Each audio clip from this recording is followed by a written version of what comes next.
Hey everybody, welcome back to Young Engineers of Today.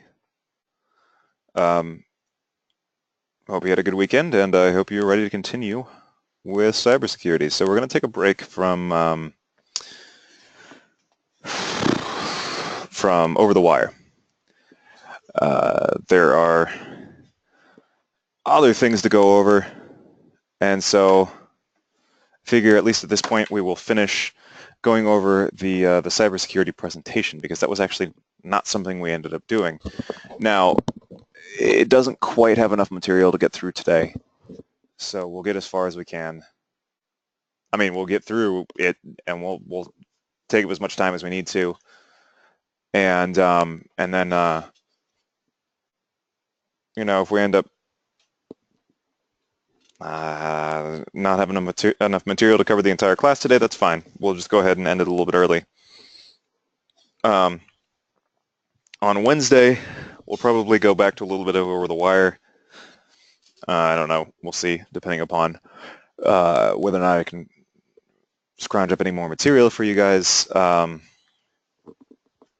We might continue doing Bandit. Hey, Mateo. We might move on to one of the next war games in Over the Wire. We'll see. We shall see. At any rate, the reason why I'm saying all of this is because we don't actually have anything else to cover this semester. This is it. In fact, we have this week, so we have today, we have Wednesday, we have next Monday, we have next Wednesday, and then we are done. So we've got 4 more classes, including today.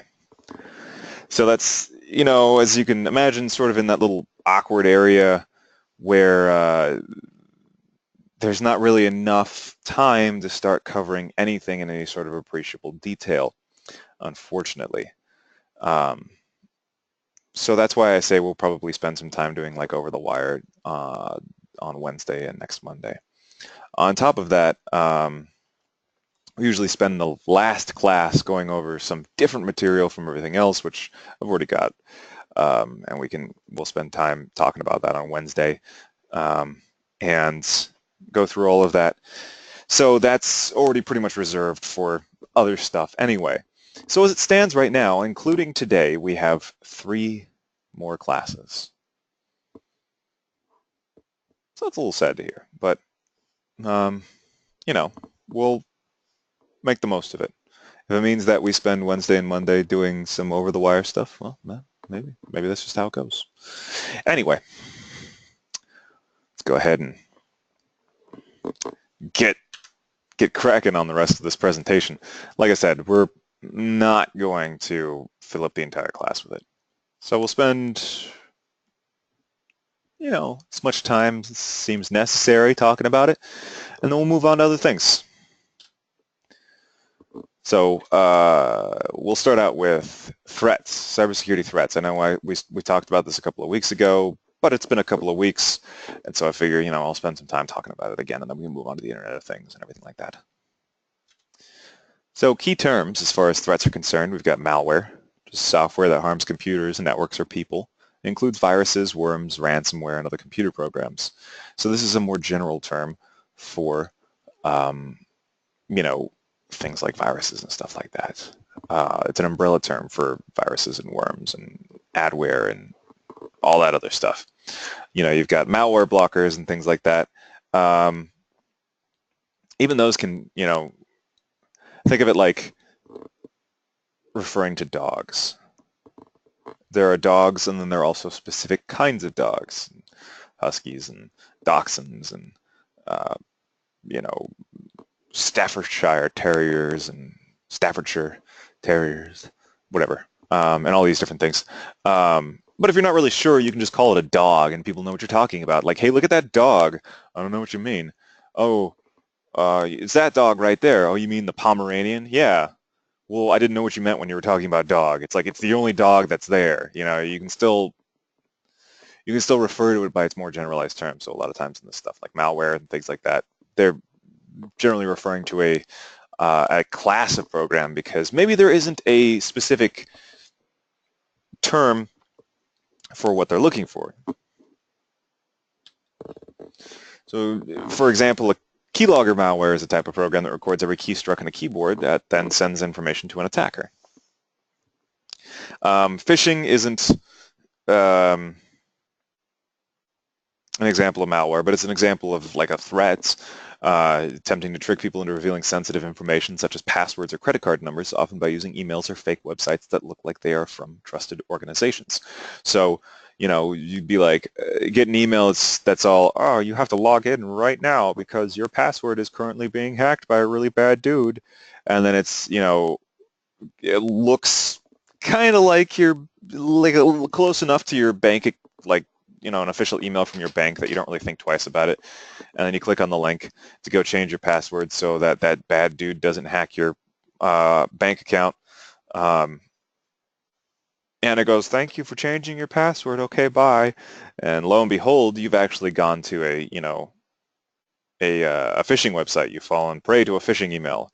You clicked on that link, and instead of taking you to citibank.com spelled C-I-T-I, it took you to citibank.com spelled C-I-T-Y, and with a C instead of a K. Hey, Cohen, welcome back. Good to see you. But yeah, so, boom, fallen prey to phishing. Bad times. Everybody's unhappy. Nobody's happy. Well, they're happy. You're not happy, but they're not happy. Yeah. Yeah, it's been a while since we've seen you around here, Cohen. Well,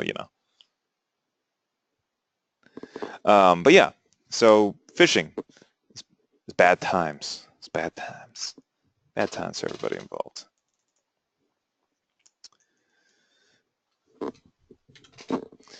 You got spam. Again, not an example of malware, but an example of a threat. Unsolicited emails sent to many addresses.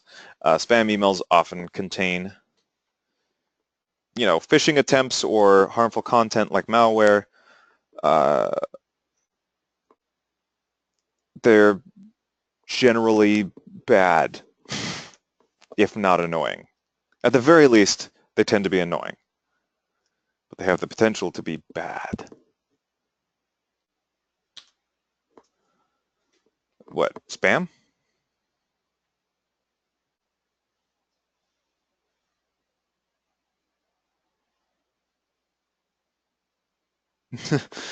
No, I'm not going to teach you guys how to make viruses or anything like that, unfortunately.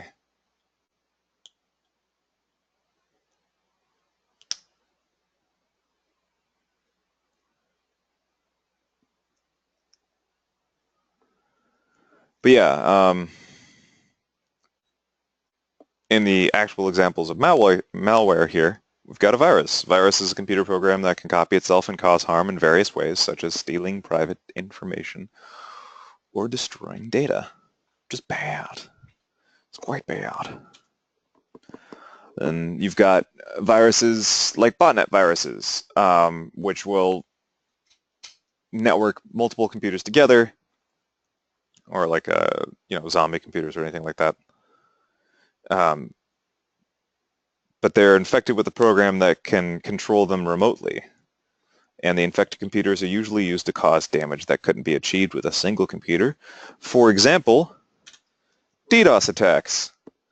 DDoS is short for Distributed Denial of Service. A DDoS attack attempts to make an online service like a website unavailable by overwhelming it with a flood of traffic from a team of computers. So literally, there's so much conversation happening that all the available communications ports, all of the available bandwidth, everything is just used up. Like the computer literally cannot talk to anything else. Imagine you're trying to have a conversation with your friends, and suddenly an entire crowd of people surrounds you and starts asking you questions. Just you, questions, all at the same time, and there are like 1,000 people. It get pretty hard to hold a conversation with your friend, right? Especially if, like a computer, you were programmed to respond to everybody's question as soon as they asked it. It's not like you could, filter out people like people can do. You can walk down a crowded street and not get overwhelmed by the sound and still have a conversation with somebody because you can focus in on them.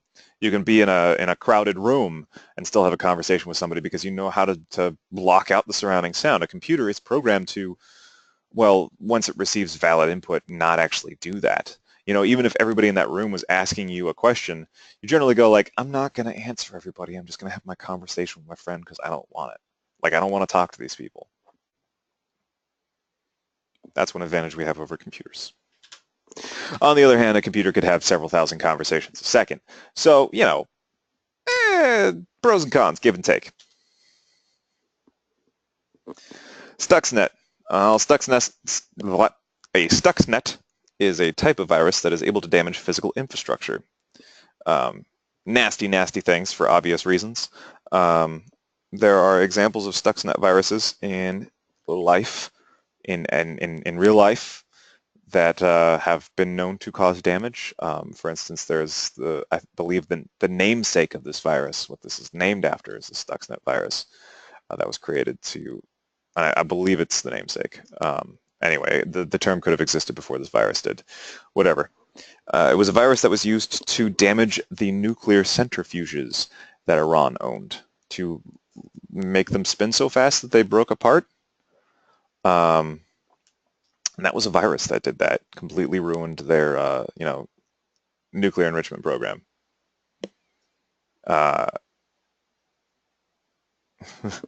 Again, no commentary as to whether that's a good or a bad thing, but just that is a thing that happened. But Stuxnet viruses can do things, for instance, you can have a lot of factories are automated using computer systems. You can have a Stuxnet virus go in there and turn off the air circulation controls so that the fans don't turn on and cool down the factory once the inside reaches a certain temperature, causing the machines to overheat and be ruined, or causing the factory to catch fire, or something equally horrible. So Stuxnet viruses can be very, very nasty for that reason. All of these things can be bad, but that just has a direct effect on the physical world, a very visible effect on the physical world. But there are defenses against these sorts of things. For instance, there's encryption, which is the act of using codes to make readable information unreadable. It's cryptography, code making, code using, etc. So like the Caesar cipher from Over the Wire, except computers do that all the time, constantly, every time they talk. Not every time they talk, but a lot of times, like a lot of times. There's a lot of encryption that tends to go down between two computers on a daily basis. But yeah, what, encryption?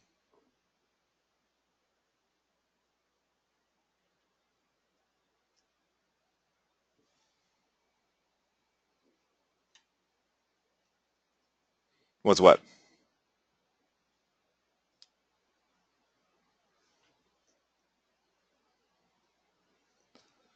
Oh, Caesar cipher.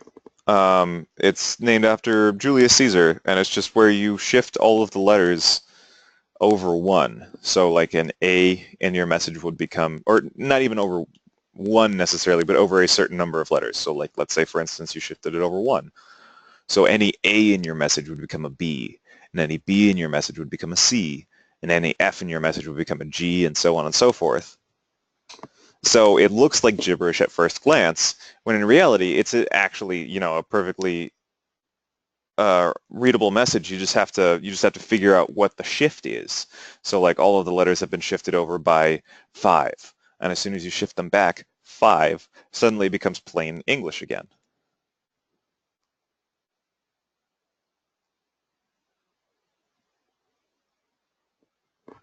But yeah, that would be a Caesar cipher.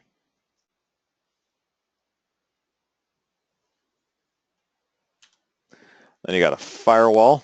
Firewalls are very, very useful. They're just software designed to block malware from entering protected networks. Well, right, yes. We're using English though, so that's why I said that. Um, so, people always talk about a firewall, but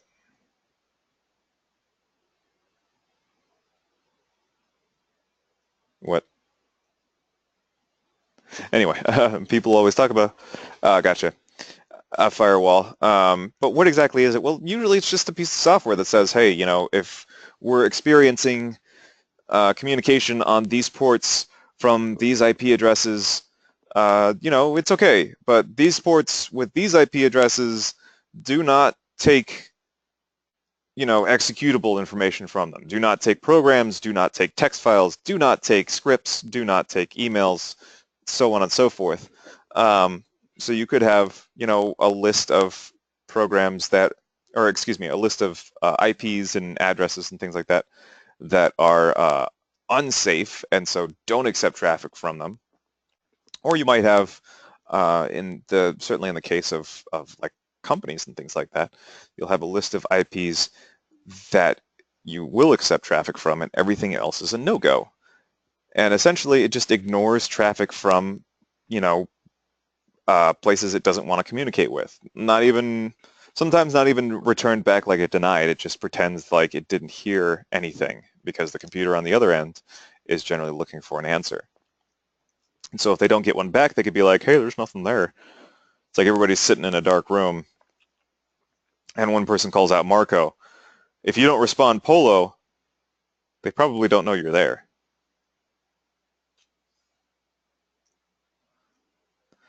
So firewalls can do, that can be one of the things that a firewall can do, is prevent anything, or they could from communicating, or they can limit the types of communications. There's a number of things.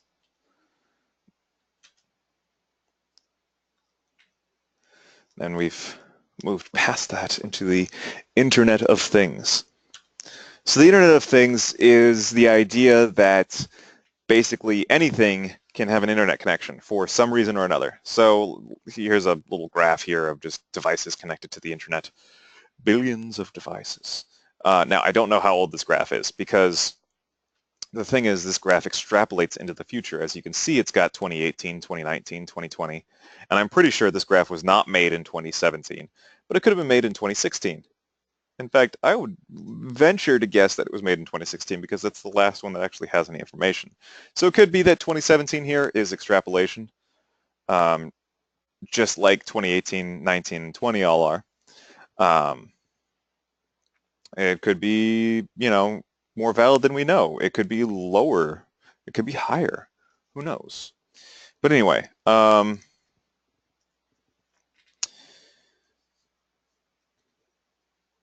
basically, back in 1992, way back in the day, there were only 1 million computers connected to the internet. Only 1 million things on the internet, 1 million people, 1 million computers. Not even 1 million people necessarily, but 1 million devices connected to the internet. 10 years later, 500 million. Keep in mind, that's 500 times as much. That's 500 million. So whereas one person was connected to the internet or one device was connected to the internet in 1992, 500 of them were in 2003, which is a big change. Then around 2009, there's sort of the idea of the Internet of Things is kind of being kicked around and potentially being made a thing. And, people are starting to adopt this. 2012, we see 8.7 billion devices connected to the internet because now you're looking at more than just computers. Now, granted, there are more and more computers connected to the internet as well, but now we've got phones, now we've got watches, now we've got fridges. 2014, 14.4 billion. Oh, I skipped 2013 in there, 11.2. 2015, 18.2 billion. 2016, 22.9 billion. 2017, 28.4, then you got 34.8, 42.1, and 50 billion in 2020. 50 billion devices connected to the internet. 50 billion. Let me say it again, 50 billion. That's 100 times more than the number of devices connected to the internet in 2003, and 5,000 times more. The number, 50,000 times more than the number of devices connected in 1992. So for every device connected to the internet in 1992, 50,000 devices are connected to the internet in 2020, it's predicted. And yes, I know. I figured the point one was insignificant in the face of 50 billion. That is still 100 million devices. This is true, but regardless, rounding, picking the number of significant digits to work with here.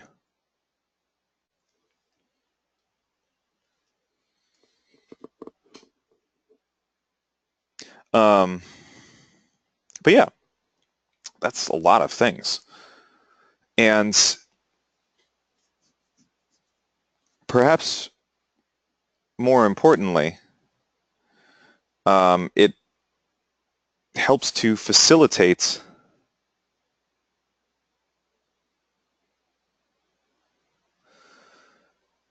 a huge leap forward in technology.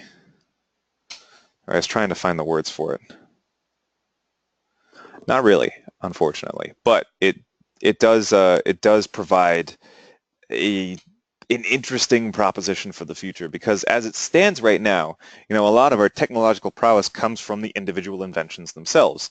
These things, we got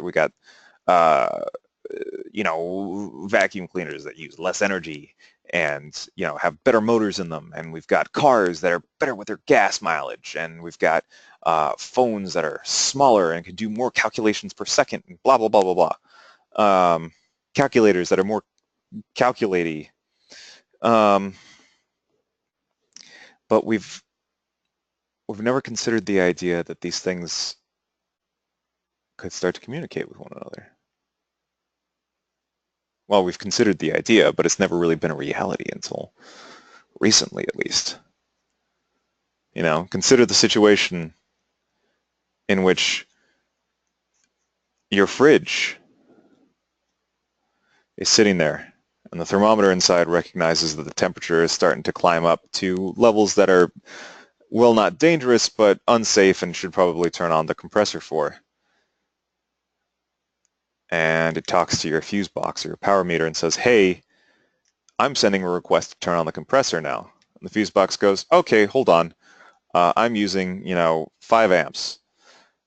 Let me free up some stuff for you. And it goes over and it pops through all the things on its circuit, and it's like, okay, so I'm gonna turn off, I'm gonna cut off power to the lights over here. Is that okay, thermostat? And thermostat's like, yeah, I've been keeping track of, where everybody, based on the temperature that I keep the house and that, the humans who live here have asked me to keep it, I suspect that they're not home right now. They're in fact at work, so it's probably okay to turn everything off. And it goes, okay, I'm gonna go ahead and do that. And it cuts off the lights in, like, the kitchen, or it turns them down. And it goes, okay, I freed up the power for you. And the fridge goes, okay. And the fridge turns its compressor on, and starts cooling the fridge down, the inside of the fridge down. And then it goes, all right, I'm done. Sends that message back to the thing, to the, the power meter or the fuse box or whatever. And then it goes, okay. And it redirects power back into the lights, and the lights turn back on as if nothing happened. In the meantime, this means that the electrical grid,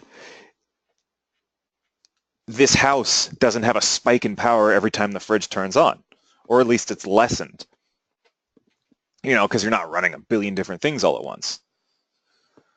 Which means that if all of the houses on the electrical grid do this, suddenly power consumption is normalized and much smaller.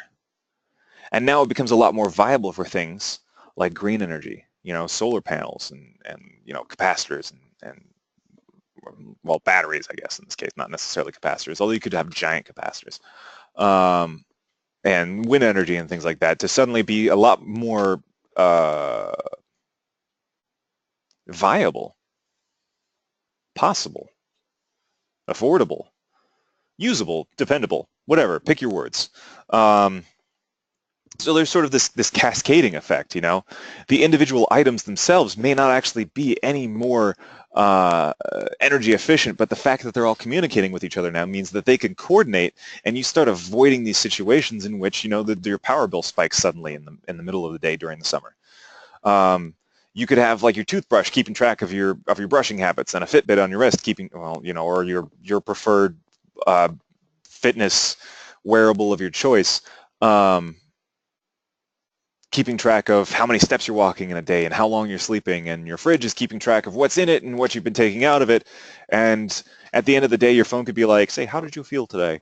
And you could be like, well, I didn't actually feel that great. And it's like, well, that's because, you know, you slept less than normal, and also, you know, you had 3 burgers today instead of a vegetable, and enough coffee to kill a moose. So you lay off, you know, and then you can be like, well, I guess you're right. Like, I should probably get healthier habits.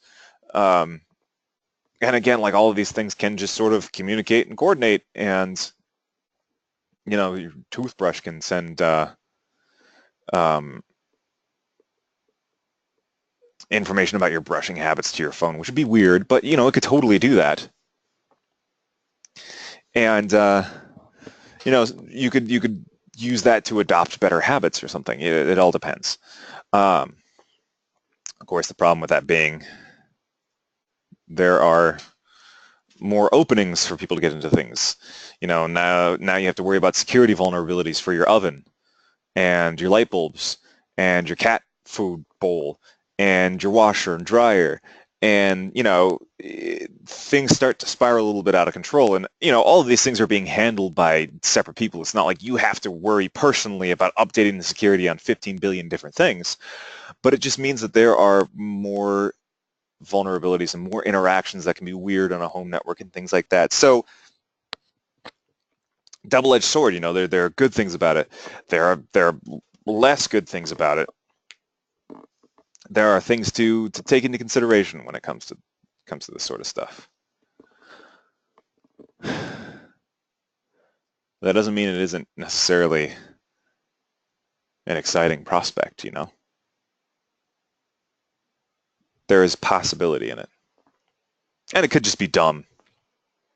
It could be like we spend 10 years in love with the idea of the Internet of Things, and then we realize that it's just the dumbest idea ever because there's so much stuff to keep track of, and everything's breaking. Like, you know, you just want a coffee maker that turns on. You don't want to have to ask your, you know, I don't know, your freaking kitchen sink permission in order to turn on the coffee maker or something like that. And everything is just, it's just like, you know what, let's just go back to having an on button. So, you know, we could find out at some point in the future that it's just not a great idea. And that's okay. That's how it goes. That's how it goes. That's the exciting thing about the future, is we have no idea. Anyway,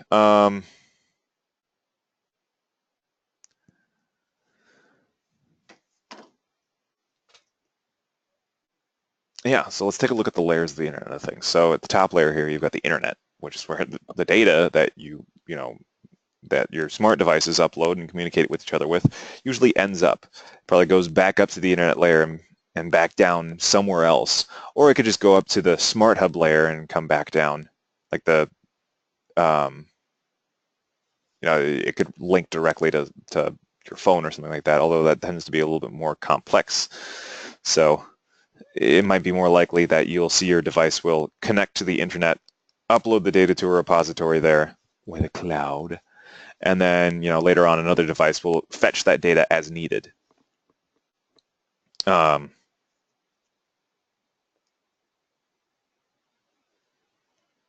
yes, so there's that. But yeah, this is where the data usually ends up. Data sent to and from this layer are usually stored in huge data centers. Yeah, when we say the cloud, it is literally just a bunch of computers somewhere in an air-conditioned room. Who knows whether or not the lights are on right now? You know, the lights could be off because there's nobody in there. Computers don't need lights. They don't get scared of the dark. Lights are just power. Lights are just more electricity, so they just have the lights off, and the lights turn on whenever people walk in there. But that's the cloud. A lot of people like to think of the cloud as some sort of mysterious, magical place where your data just sort of floats around. But in reality, you're just putting it on another computer that's far away from you. That's the beauty of it.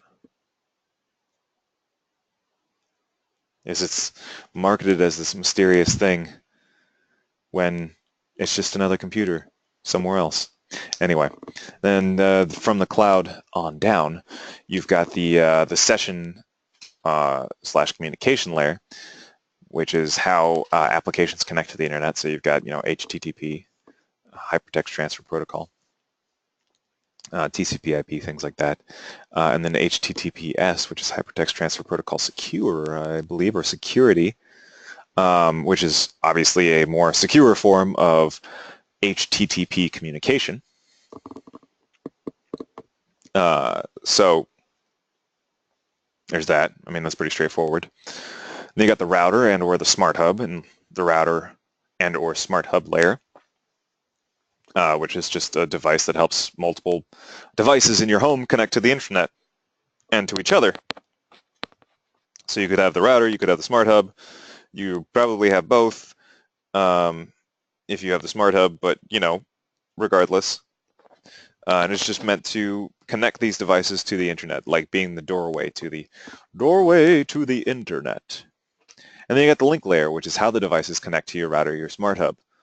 They communicate with it, which then in turn uses the communication layer to talk to the internet layer, and then back down through the communication layer, through the router layer, the smart hub layer, through the link layer of another device, and for that information to be processed by that device.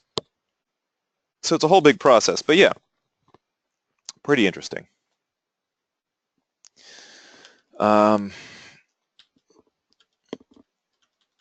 Let's go ahead and spend some time.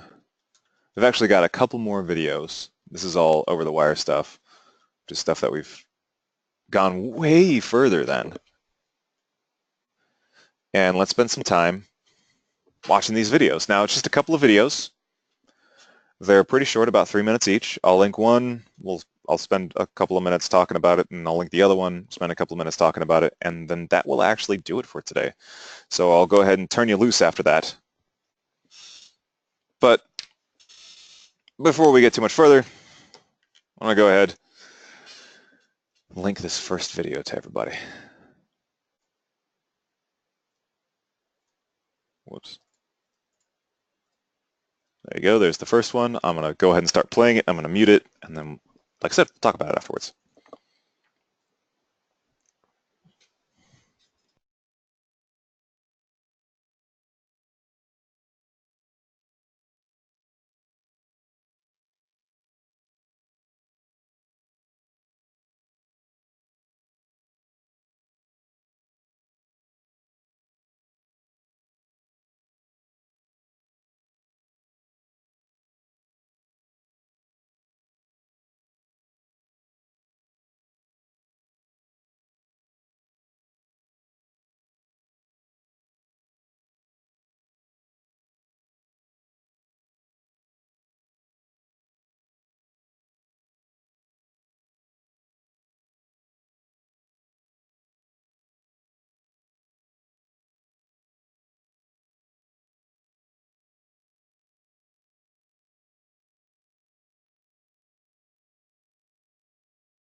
So there you go.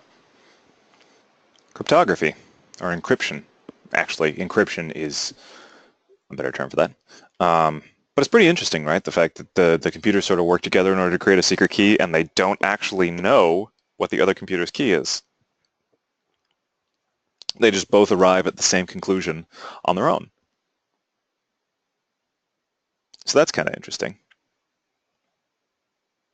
Now, let's spend a little bit of time talking about hacking, but it's also sort of interesting to think about how much encryption factors into your everyday life now that you guys use computers all the time and smartphones and stuff like that. It's everywhere.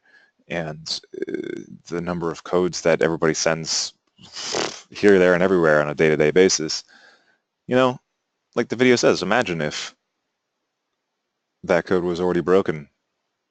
Imagine if it was publicly broken. Imagine how that would go. Anyway, that's sort of a heavy what if. Let's watch a video on hacking.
And there's a little bit on hacking. So basically, it's just the idea that it's a way of solving a problem in an unusual way. So, writing a status on your friend's Facebook when they've left themselves logged in on a computer and they're away from it is not hacking. But, uh, turning on like an old computer into a means of controlling the way your house regulates its heat is You know, taking a set of rubber bands and dowels and stuff like that and rigging it together in order to make, I don't know, a means of holding up something that keeps falling over. That's kind of hacking as well. It's creative problem solving using things that are unusual in order to solve an issue. So that would definitely fall under the purview of hacking. But yeah, so just keep in mind that the term hacking itself doesn't even necessarily have any connotation to it. It's just we tend to, well, it shouldn't have a connotation to it. We tend to think of it in the context of, like they say, hackers that you hear about in the news and stuff like that. So it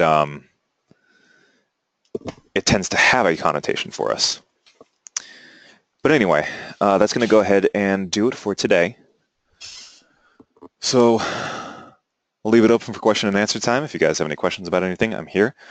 Otherwise, you're more than welcome to head out and have a wonderful couple of days, and we will see you on Wednesday.